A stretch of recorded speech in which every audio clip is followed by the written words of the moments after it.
न्याय देवता शनि देव को कर्मों का फल देने वाला देवता कहा जाता है। भगवान सूर्य के पुत्र शनिदेव व्यक्ति को उसके कामों के अनुसार शुभ या फिर अशुभ फल देते हैं।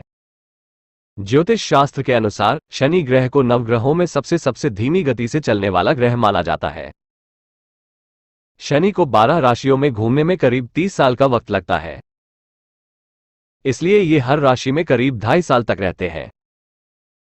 ज्योतिष शास्त्र के अनुसार हर व्यक्ति को जीवन में एक बार शनि की 7.5 का जरूर सामना करना पड़ता है। शनि के 7.5 के चरण कई लोगों के लिए कष्टकारी साबित होते हैं। ऐसे में जानिए 7.5 के दुष्प्रभावों को किन मंत्रों के द्वारा काफी हद तक कम कर सकते हैं। वैदिक ज्योतिष शास्त्र के अनुसार जब कुंडली में जन्म राशि अर्थात चंद्र राशि से 12वें स्थान पर शनि का गोचर आरंभ होता है तो शनि की 7.5 आरंभ हो जाती है।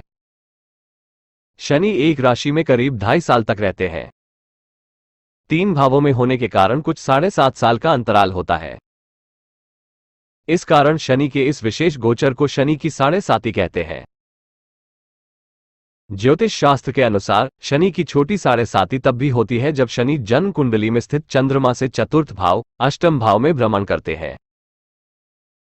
इसके अलावा शनि ग्रह किसी की कुंडली के पहले, दूसरे, 12वें और जन्म के चंद्र के ऊपर से गुजरे तब भी शनि की 7.5 होती है। शनि 7.5 के कितने होते हैं चरण? कहा जाता है कि शनि 7.5 के कुल 3 चरण होते हैं जो 2.5 साल के होते हैं। पहले चरण में शनि की 7.5 होने पर जातक की आर्थिक स्थिति पर, दूसरे चरण में पारिवारिक जीवन पर और तीसरे चरण पर सेहत पर असर पड़ता है। माना जाता है कि दूसरा चरण सबसे ज्यादा कष्टकारी होता है। 7.5 यानी 7.5 वर्ष की कालावधि। शनि सभी 12 राशियों में घूमने के लिए 30 साल का समय लेते हैं, यानी एक राशि में शनि 2.5 वर्ष रहते हैं। जब कुंडली में जन्म राशि अर्थात चंद्र राशि से 12वें स्थान पर शनि का गोचर प्रारंभ होता है तो इसी समय से जीवन में 7.5 का आरंभ होता है। क्योंकि शनि एक राशि में 2.5 वर्ष तक स्थित रहते हैं, इसलिए 3 भावों को कुल मिलाकर 7.5 वर्षों के समय अंतराल में पूर्ण करते हैं। इसी कारण शनि के इस विशेष गोचर को 7.5 कहा जाता है। 7.5 के अलावा शनि जब जन्म राशि यानी जन्म कुंडली में स्थित चंद्रमा से चतुर्थ भाव अष्टम भाव में भ्रमण करते हैं तो उसे छोटी 7.5 या ढया कहते हैं। यदि शनि ग्रह किसी व्यक्ति की जन्म कुंडली के 12वें, पहले, दूसरे और जन्म के चंद्र के ऊपर से होकर गुजरे तो उसे शनि की 7.5 कहते हैं। 7.5 के 3 चरण कहते हैं कि शनि की 7.5 के पहले चरण में शनि जातक की आर्थिक स्थिति पर, दूसरे चरण में पारिवारिक जीवन और तीसरे चरण में सेहत पर सबसे ज्यादा असर डालते हैं। 2.5 साल के इन 3 चरणों में से दूसरा चरण सबसे भारी पड़ता है।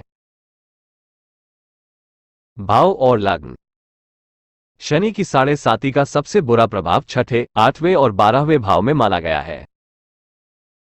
मकर, कुंभ, धनु और मीन लग्न में 7.5 का प्रभाव उतना बुरा नहीं होता जितना कि अन्य लग्नों में होता है। राशि पर प्रभाव। शनि की 7.5 को 3 चरण में बांटा गया है। पहला चरण धनु, वृषभ, सिंह राशियों वाले जातकों के लिए कष्टकारी, दूसरा चरण सिंह, मकर, मेष, कर्क, वृश्चिक राशियों के लिए कष्टकारी और आखिरी चरण मिथुन, कर्क, तुला, वृश्चिक, मीन राशि के लिए कष्टकारी माना गया है।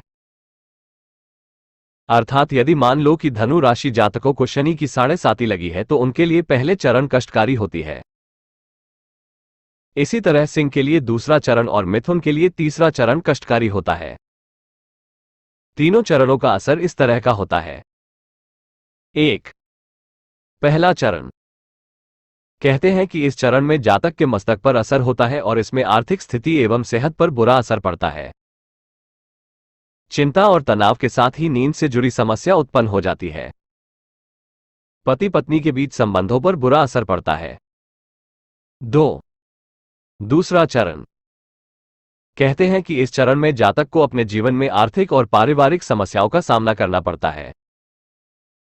रिश्तेदार कष्ट देते हैं और जातक को परिवार से दूर लंबी यात्राओं पर भी जाना पड़ सकता है।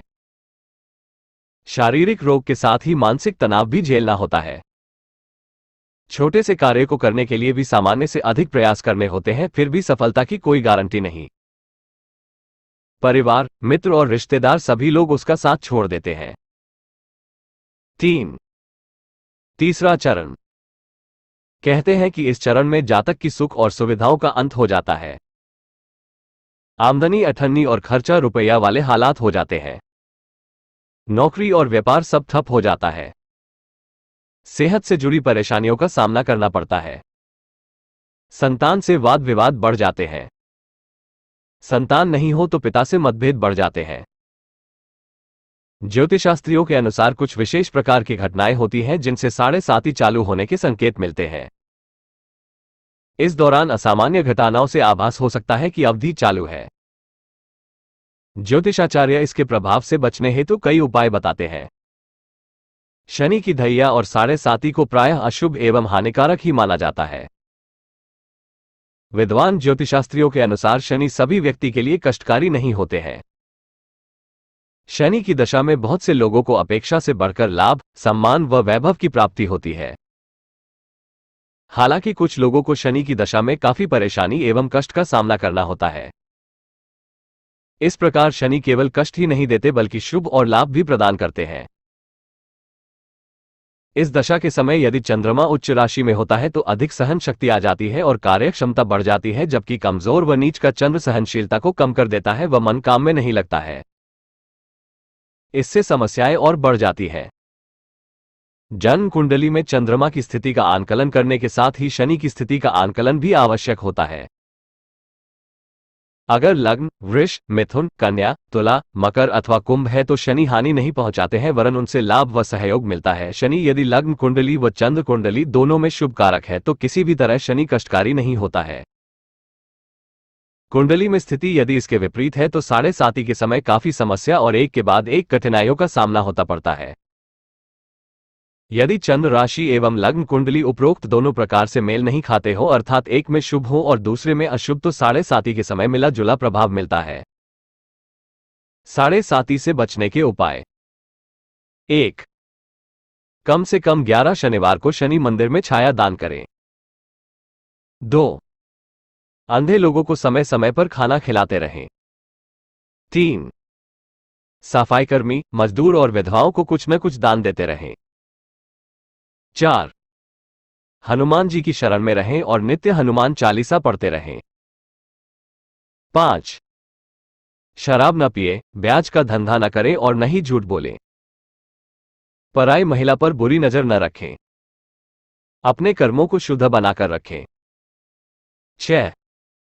शनि मंदिर में शनि से जुड़ी वस्तुएं दान करते रहें। 7. कुत्ते, कौवे या गाय को रोटी खिलाते रहें। 8. शनिवार के दिन पीपल के वृक्ष में दिया जलाते रहें। शनिवार के दिन स्नान आदि करने के बाद संभव हो तो काले रंग के वस्त्र धारण कर लें। इसके बाद शनि मंदिर जातक शनि देव की पूजा करें। शनि देव की मूर्ति पर जल या सरसों का तेल, फूल, सिंदूर, अक्षत, काला वस्त्र, नैवेद्य आदि अर्पित करें। इसके बाद दीपक और धूप जलाएं। फिर शांति के साथ बैठकर शनि स्तोत्र, शनि चालीसा के साथ मंत्रों का जाप करें। आशा करते हैं आपको यह जानकारी पसंद आया हो। आगे भी हम इसी तरह के वीडियो लेकर आने वाले हैं। अगर आप हमसे जुड़े रहना चाहते हैं तो कृपया इस चैनल को सब्सक्राइब कर दें। आपका दिन शुभमय हो।